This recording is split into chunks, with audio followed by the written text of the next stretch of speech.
नमस्कार, स्वागत है आप सभी का। मैं हूं आपके साथ सपना। शुरुआत करेंगे बड़ी खबर से। पीएम नरेंद्र मोदी आज राजस्थान का दौरा करेंगे। पीएम राजस्थान के बीकानेर जाएंगे और 26,000 करोड़ रुपए से अधिक की लागत वाली कई विकास परियोजनाओं की आधारशिला रखेंगे। और अपनी यात्रा के दौरान प्रधानमंत्री सबसे पहले देशनोक में पवित्र करनी माता मंदिर में पूजा अर्चना करेंगे। उसके बाद नए सिरे से विकसित देशनोक रेलवे स्टेशन का दौरा करेंगे। ये स्टेशन अमृत भारत स्टेशन योजना के तहत पुनर्निर्मित 103 स्टेशनों में से एक है।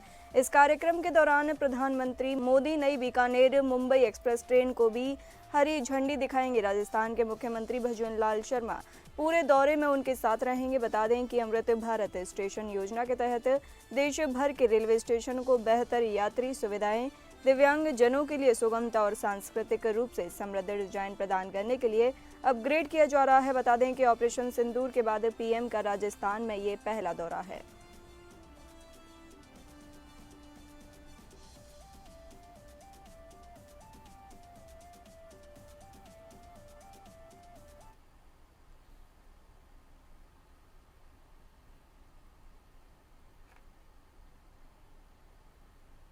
बताते चलें कि पीएम नरेंद्र मोदी आज राजस्थान का दौरा करेंगे। पीएम राजस्थान के बीकानेर जाएंगे और 26,000 करोड़ रुपए से अधिक की लागत वाली कई विकास परियोजनाओं की आधारशिला रखेंगे। अपनी यात्रा के दौरान प्रधानमंत्री सबसे पहले देशनोक में पवित्र करनी माता मंदिर में पूजा अर्चना करेंगे। उसके बाद नए सिरे से विकसित देशनोक रेलवे स्टेशन का दौरा करेंगे।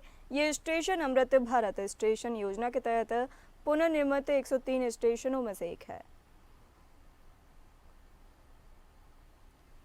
बताते चले कि इस कार्यक्रम के दौरान प्रधानमंत्री मोदी नई बीकानेर मुंबई एक्सप्रेस ट्रेन को भी हरी झंडी दिखाएंगे। राजस्थान के मुख्यमंत्री भजन लाल शर्मा पूरे दौरे में उनके साथ रहेंगे। बता दें कि अमृत भारत स्टेशन योजना के तहत देश भर के रेलवे स्टेशनों को बेहतर यात्री सुविधाएं, दिव्यांग जनों के लिए सुगमता और सांस्कृतिक रूप से समृद्ध डिजाइन प्रदान करने के लिए अपग्रेड किया जा रहा है। बता दें कि ऑपरेशन सिंदूर के बाद पीएम का राजस्थान में ये पहला दौरा है।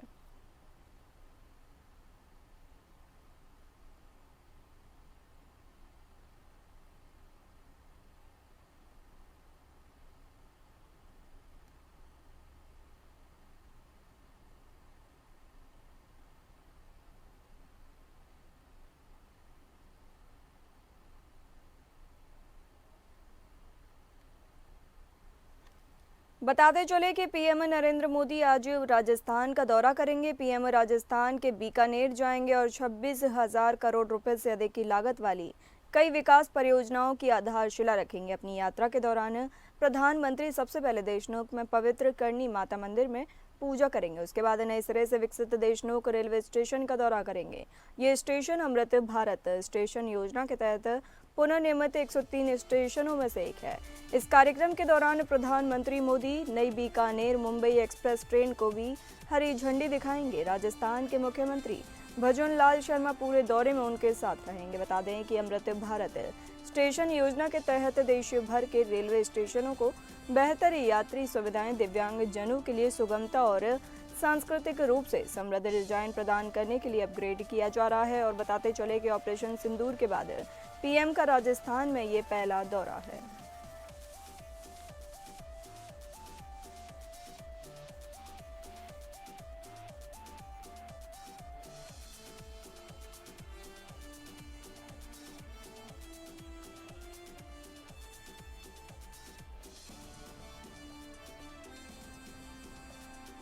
पीएम नरेंद्र मोदी आज राजस्थान का दौरा करेंगे। पीएम राजस्थान के बीकानेर जाएंगे और 26,000 करोड़ रुपए से अधिक की लागत वाली कई विकास परियोजनाओं की आधारशिला रखेंगे। अपनी यात्रा के दौरान प्रधानमंत्री सबसे पहले देशनोक में पवित्र करनी माता मंदिर में पूजा करेंगे। इसके बाद नए सिरे से विकसित देशनोक रेलवे स्टेशन का दौरा करेंगे। ये स्टेशन अमृत भारत स्टेशन योजना के तहत पुनर्निर्मित 103 स्टेशनों में से एक है। इस कार्यक्रम के दौरान प्रधानमंत्री मोदी नई बीकानेर मुंबई एक्सप्रेस ट्रेन को भी हरी झंडी दिखाएंगे। राजस्थान के मुख्यमंत्री भजन लाल शर्मा पूरे दौरे में उनके साथ रहेंगे। बताते चलें कि अमृत भारत स्टेशन योजना के तहत देश भर के रेलवे स्टेशनों को बेहतर यात्री सुविधाएं, दिव्यांग जनों के लिए सुगमता और सांस्कृतिक रूप से समृद्ध डिजाइन प्रदान करने के लिए अपग्रेड किया जा रहा है। और साथ ही ऑपरेशन सिंदूर के बाद ये पीएम का राजस्थान में पहला दौरा है।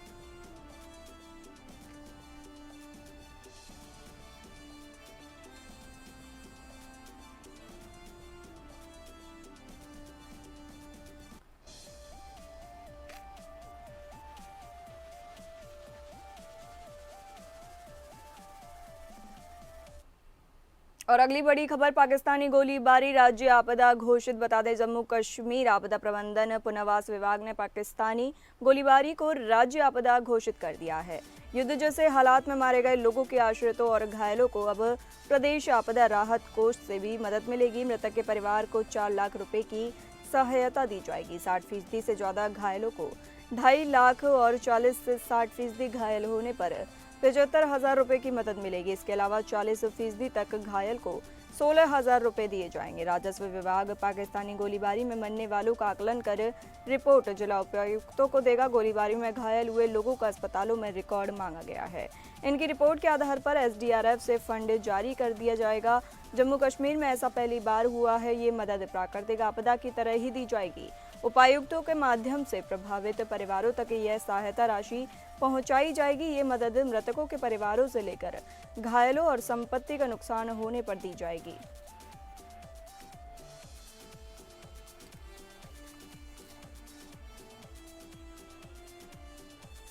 बताते चले कि जम्मू कश्मीर आपदा प्रबंधन पुनर्वास विभाग ने पाकिस्तानी गोलीबारी को राज्य आपदा घोषित कर दिया है। युद्ध जैसे हालात में मारे गए लोगों के आश्रितों और घायलों को अब प्रदेश आपदा राहत कोष से भी मदद मिलेगी।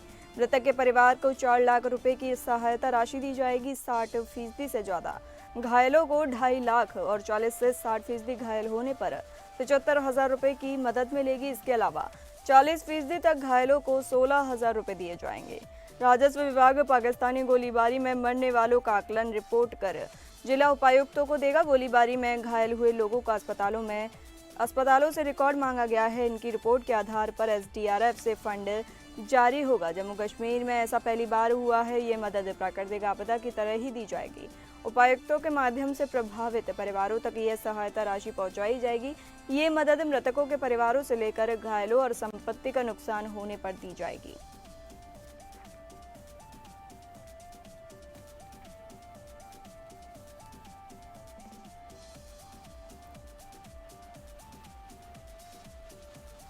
बताते चलें कि जम्मू कश्मीर आपदा प्रबंधन पुनर्वास विभाग ने पाकिस्तानी गोलीबारी को राज्य आपदा घोषित कर दिया है। युद्ध जैसे हालात में मारे गए लोगों के आश्रितों और घायलों को अब प्रदेश आपदा राहत कोष एसडीआरएफ से मदद मिलेगी। मृतक के परिवार को 4 लाख रुपए की सहायता राशि दी जाएगी। 60% से ज्यादा घायलों को 2.5 लाख और 40 से 60% घायल होने पर 75,000 रुपए की मदद मिलेगी। इसके अलावा 40% तक घायल को 16,000 रुपए दिए जाएंगे। राजस्व विभाग पाकिस्तानी गोलीबारी में मरने वालों का आकलन कर रिपोर्ट जिला उपायुक्तों को देगा। गोलीबारी में घायल हुए लोगों का अस्पतालों से रिकॉर्ड मांगा गया है। इनकी रिपोर्ट के आधार पर एसडीआरएफ से फंड जारी होगा। जम्मू कश्मीर में पहली बार ऐसा हुआ है। ये मदद प्राकृतिक आपदा की तरह ही दी जाएगी। उपायुक्तों के माध्यम से प्रभावित परिवारों तक ये सहायता राशि पहुंचाई जाएगी।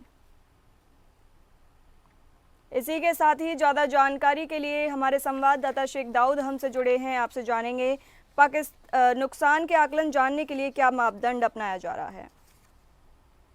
देखिए, जिस तरह जो यहाँ पे सिंदूर ऑपरेशन हुआ है, जिस तरह पाकिस्तान ने यहाँ पे शेलिंग किया है सिविलियंस पे, तो कहीं न कहीं यहाँ पे जो इस वक्त राजनीति है वो जबरदस्त तेज हो रही है। अलग अलग डेलीगेशन भी कई मुल्कों में गई है और यहाँ पे जो नुकसान हुआ है उनका ये डिमांड है कि हमें वो अच्छी तरह से उनका वो मुआवजा मिलना चाहिए और जो भी इसमें मारे गए हैं उनको शहादत के नाम से यहाँ पे पुकारे और जितने भी जख्मी लोग हैं उनको भी ठीक तरह से इमदाद मिलना चाहिए। तो कहीं ना कहीं यहाँ पे जो बेघर लोग हो गए हैं उनको अच्छी तरह से जो शेल्टर है वो मिलना चाहिए और बॉर्डरों पे तनाव भी बरकरार है। आपको मैं बताता चलूँ, आज जम्मू के किश्तवाड़ डिस्ट्रिक्ट में एक एनकाउंटर शुरू हुआ है जिसमें 5 जो आतंकवादी है, जो हमारे पास खबर है, वो उस एनकाउंटर में फंसे हुए हैं और दोनों तरफ से जो फायरिंग है वो अभी भी जारी है। तो कहीं ना कहीं जम्मू कश्मीर में अभी भी तनाव जारी है। तो अब देखना ये होगा कि आने वाले दिनों में इस पे क्या असर रहेगा। बहुत बहुत धन्यवाद शेख दाऊद हमें यह जानकारी देने के लिए।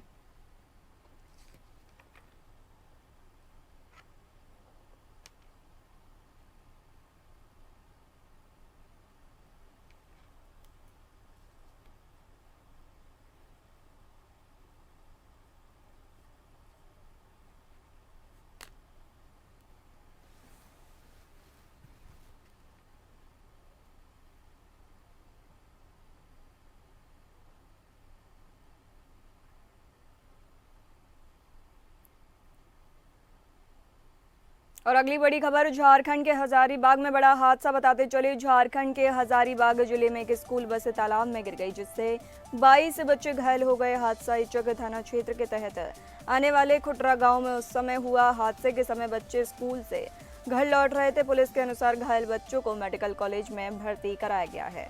8 बच्चों की हालत गंभीर बताई जा रही है। इस थाना प्रभारी संतोष कुमार सिंह ने बताया कि प्रारंभिक जानकारी के अनुसार बस चालक ने नियंत्रण खो दिया था, जिस कारण वाहन तालाब में जा गिरा। स्थानीय लोगों ने बच्चों को तालाब से बाहर निकाला और अस्पताल पहुंचाया। इस दौरान कुछ लोगों ने चालक की पिटाई भी कर दी।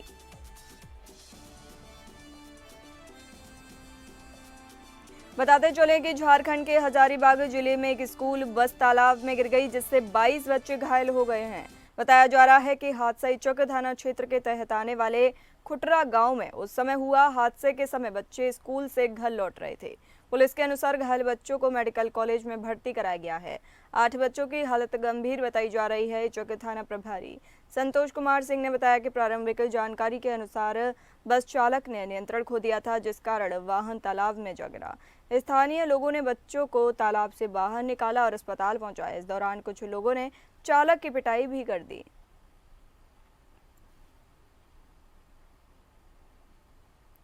इसी के साथ ही हमारे संवाददाता ब्यूरो हेड अजय सिंह हमसे जुड़े हुए हैं। आपसे जानेंगे ये हादसा कैसे हुआ।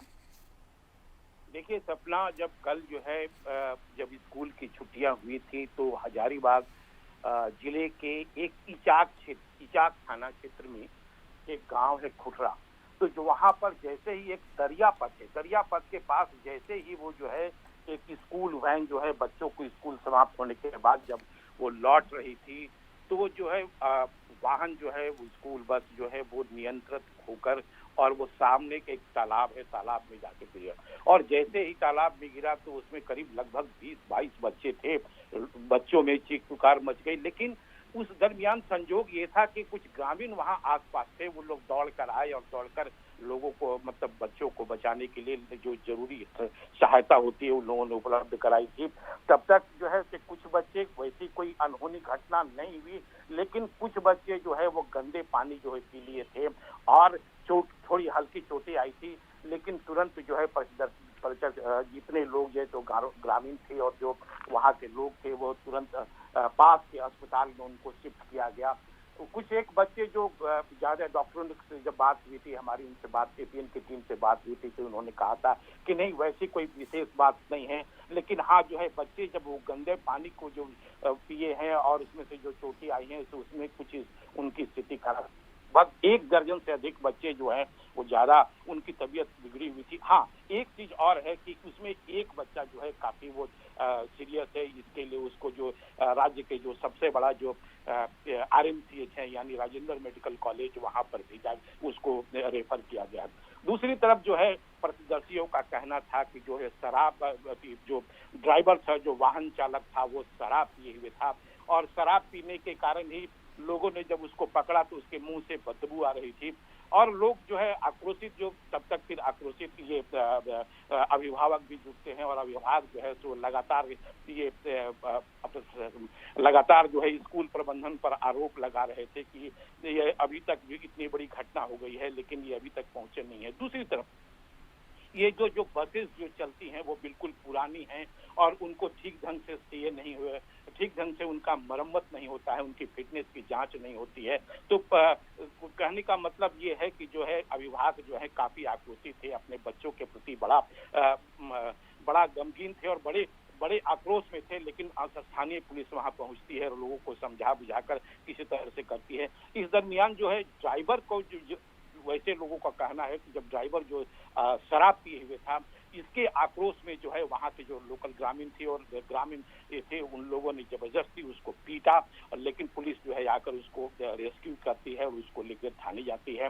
अब देखने वाली बात तो ये होगी कि क्योंकि ये मसला ये जो प्राइवेट स्कूलों में ऐसा होता रहा है कि ये जो है बच्चों को जो है छोटे से एक वैन में की एक समुचित व्यवस्था नहीं होती है, एक उसकी जांच नहीं होती है, पुराने वैन होते हैं और फिर भी बच्चे जो है मजबूर होते हैं, क्या करेंगे। इसलिए ये तो है, ग्रामीण जो है काफी आक्रोशित थे। उन लोगों ने ये लगाया था कि प्रशासन से गुहार लगाया था कि जितनी जल्दी हो सके इसकी जांच की जाए और पता की जाए कि आखिर इसमें क्या कारण हो सकता है। जी इस हादसे में घायल बच्चों की अब स्थिति क्या है? मैं बताया, अभी हमने थोड़ी देर पहले कहा था कि जो है 1 दर्जन से अधिक बच्चे पास के ही स्कूल में जो है इलाजरत हैं और उसमें से एक बच्चा जो है वो उसकी स्थिति थोड़ी ज्यादा बिगड़ गई है। इसलिए है जो है वहाँ का प्रशासन और पूरे ये जो हॉस्पिटल का जो ये है उसको रेफर कर दिया गया है, यानी रांची के, झारखंड के जो सबसे बड़ा अस्पताल है RMCH, वहाँ पर एक बच्चे को रेफर किया गया है और वहाँ उसकी हालत जो है वो चिंताजनक बताई जा रही है। ये सपना, बहुत बहुत धन्यवाद अजय सिंह, यह जानकारी हमें देने के लिए।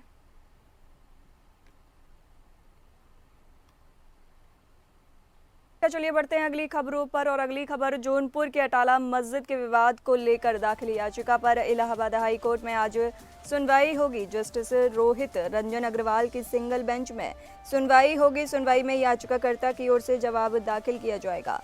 मस्जिद पक्ष ने जौनपुर के जिला जज कोर्ट में चल रही सुनवाई की पोषणीयता पर भी सवाल उठाए हैं। अटाला मस्जिद की वक्फ कमेटी की तरफ से याचिका दाखिल की गई है। याचिका में जौनपुर के जिला जज द्वारा पुनरीक्षण अर्जी पर दिए गए आदेश को चुनौती दी गई है। स्वराज वाहिनी एसोसिएशन के प्रदेश अध्यक्ष संतोष कुमार मिश्रा ने जौनपुर जिला कोर्ट में मुकदमा दाखिल कर यह दावा किया था कि जौनपुर की अटाला मस्जिद को लेकर मंदिर को तोड़कर बनाया गया है। हिंदू पक्ष की अर्जी में अटाला मस्जिद को अटाला देवी का मंदिर बताते हुए पूजा अर्चना की इजाजत दिए जाने की मांग की गई है।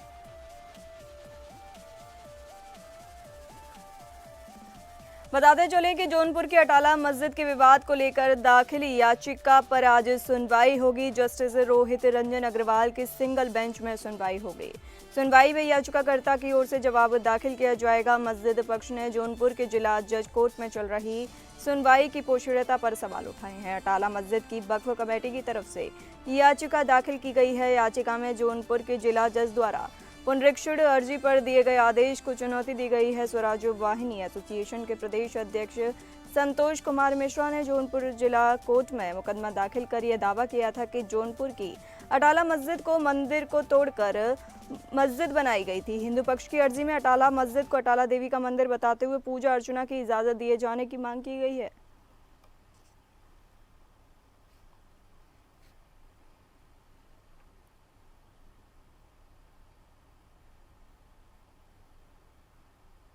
बताते चलें कि जौनपुर के अटाला मस्जिद के विवाद को लेकर दाखिल याचिका पर इलाहाबाद हाई कोर्ट में आज सुनवाई होगी। जस्टिस रोहित रंजन अग्रवाल की सिंगल बेंच में यह सुनवाई होगी। सुनवाई में याचिकाकर्ता की ओर से जवाब दाखिल किया जाएगा।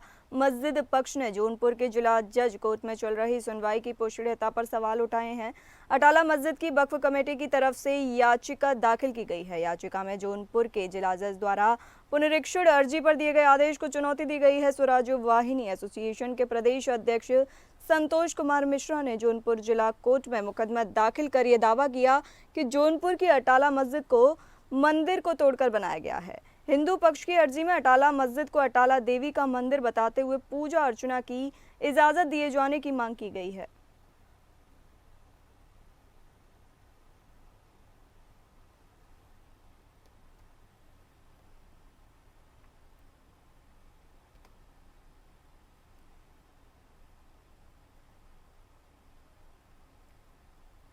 जौनपुर के अटाला मस्जिद के विवाद को लेकर दाखिल याचिका पर इलाहाबाद हाई कोर्ट में आज सुनवाई होगी। जस्टिस रोहित रंजन अग्रवाल की सिंगल बेंच में सुनवाई की जाएगी। सुनवाई में याचिकाकर्ता की ओर से जवाब दाखिल किया जाएगा।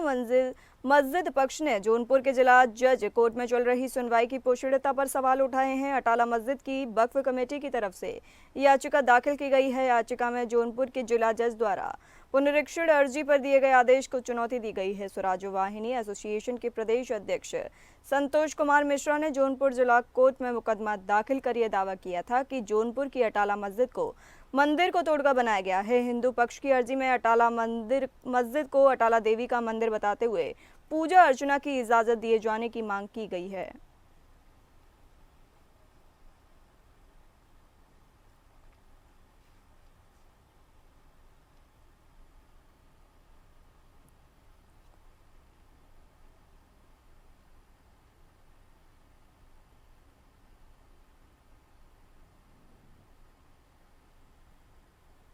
बताते चले कि जौनपुर के अटाला मस्जिद के विवाद को लेकर दाखिल याचिका पर इलाहाबाद हाईकोर्ट में आज सुनवाई होगी। जस्टिस रोहित रंजन अग्रवाल की सिंगल बेंच में सुनवाई होगी। सुनवाई में याचिकाकर्ता की ओर से जवाब दाखिल किया जाएगा। मस्जिद पक्ष ने जौनपुर के जिला जज कोर्ट में चल रही सुनवाई की पोषणीयता पर सवाल उठाए हैं। अटाला मस्जिद की वक्फ कमेटी की तरफ से याचिका दाखिल की गई है। याचिका में जौनपुर के जिला जज द्वारा पुनरीक्षण अर्जी पर दिए गए आदेश को चुनौती दी गई है। स्वराज्य वाहिनी एसोसिएशन के प्रदेश अध्यक्ष संतोष कुमार मिश्रा ने जौनपुर जिला कोर्ट में मुकदमा दाखिल कर यह दावा किया था कि जौनपुर की अटाला मस्जिद को मंदिर को तोड़कर बनाया गया है। हिंदू पक्ष की अर्जी में अटाला मस्जिद को अटाला देवी का मंदिर बताते हुए पूजा की इजाजत मांगी गई है।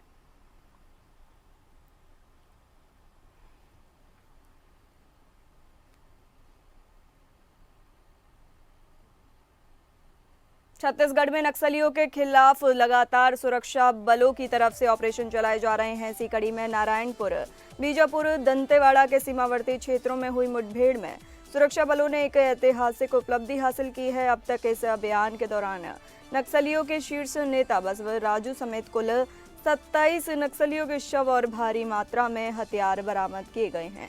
अनुमान है कि अभियान के दौरान कई माओवादी गंभीर रूप से घायल हो गए। मुठभेड़ के दौरान नक्सली हमले का बहादुरी से मुकाबला करते हुए डीआरजी के एक जवान का बलिदान हो गया। मुठभेड़ में कुछ अन्य जवानों को इस ऑपरेशन के दौरान चोटें आई हैं। सभी घायल खतरे से बाहर बताए जा रहे हैं। अभियान लगातार जारी है। सुरक्षा बलों की इस सफलता पर पीएम मोदी और गृह मंत्री अमित शाह ने जवानों के पराक्रम की सराहना की है।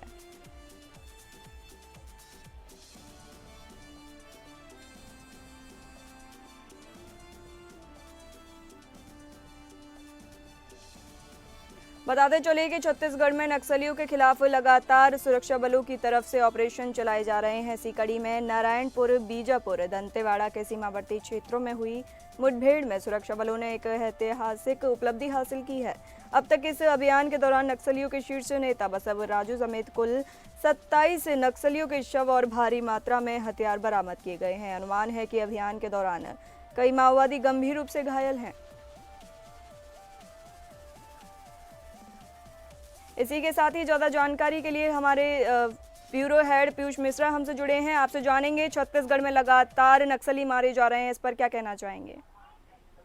देखिए सपना जी, दर्शकों को हम खास तौर पे यहाँ बता दें कि जो भी अभी कार्रवाई हो रही है सुरक्षा बलों के द्वारा, और इसमें जो कल का जो ऑपरेशन हुआ है उसमें एसटीएफ के साथ बीएसएफ और डीआरजी की टीम की संयुक्त कार्रवाई ये थी, जिसमें 30 नक्सली मारे गए हैं, जिनकी बॉडी भी जब्त कर दी गई है और असला बारूद भी काफी मात्रा में पकड़ाया है।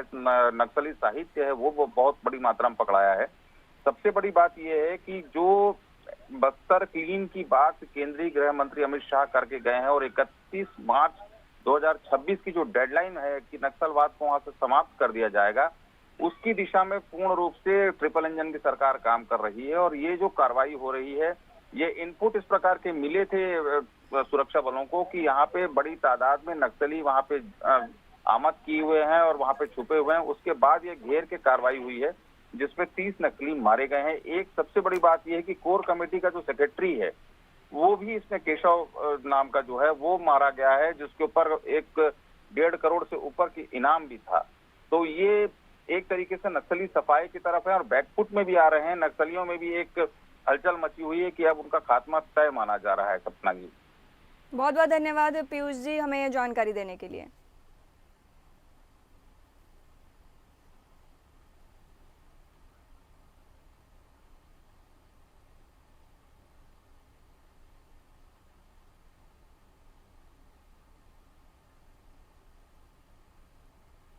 और अगली बड़ी खबर, हरियाणा में 620 अकाउंट रडार पर। बता दें, हरियाणा में अपराध अन्वेषण विभाग को सोशल मीडिया से आपत्तिजनक कंटेंट हटाने के लिए नोडल एजेंसी का अधिकार दिया गया है। पुलिस अधिकारियों को निर्देश दिए गए हैं कि वे विभिन्न सोशल मीडिया प्लेटफॉर्म पर गैर जिम्मेदाराना संदेश, वीडियो और अन्य सामग्री को प्रसारित होने से रोकें। सीएम सैनी ने एसओपी को तैयार करने के निर्देश दिए हैं। हरियाणा में 620 अकाउंट्स रडार पर हैं। बताते चले कि हरियाणा में अपराध अन्वेषण विभाग को सोशल मीडिया से आपत्तिजनक कंटेंट हटाने के लिए नोडल एजेंसी का अधिकार दिया गया है। पुलिस अधिकारियों को निर्देश दिए गए हैं कि वे विभिन्न सोशल मीडिया प्लेटफॉर्म पर गैर जिम्मेदाराना संदेशों, वीडियो और अन्य सामग्री को प्रसारित होने से रोकें।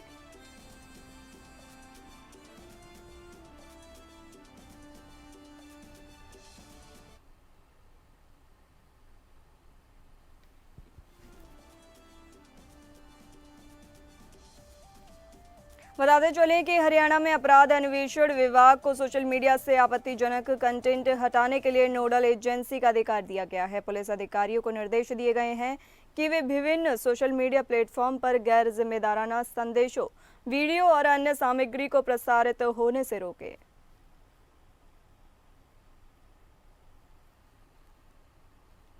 फिलहाल इस बुलेटिन में इतना ही। नमस्कार।